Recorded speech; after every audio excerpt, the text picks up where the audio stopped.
And we're back to learning CapCut. Let me show this spotlight text reveal effect. At least that's the name I've given it. We created a default text element, then adjust it right here in the text basic. Give it a different font if you want to.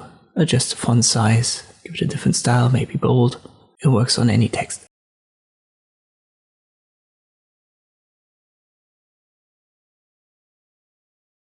Once you've got what you want, right-click on the text element and create a compound clip. I'll direct that to video channel 1.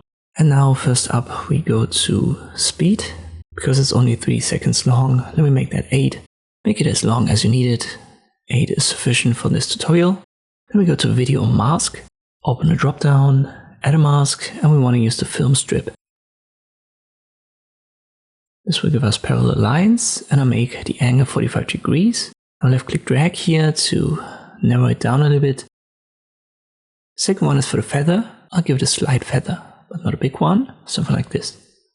Then drag it right here to the start position. Make sure that you are fully to the left in the timeline. And now we'll add keyframes. To do that, we simply click on the diamond icon here for position and also for size. So these are the two parameters that we're going to adjust.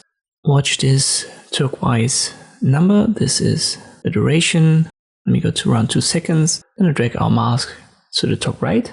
This adjusts the position automatically and gives us a keyframe. And again, 2 seconds forward to 4 seconds. I drag it to the bottom left again. Once again, we get a keyframe for position automatically. Now I'll go only 1 second forward to 5 seconds. And I put it in center. Right here.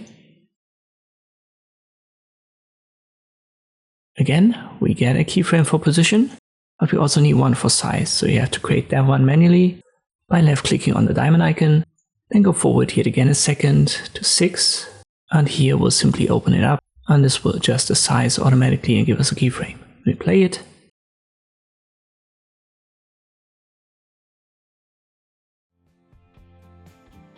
On this I can create the spotlight text reveal in CapCut. I hope this video was helpful, thank you for watching, and I'll see you next time.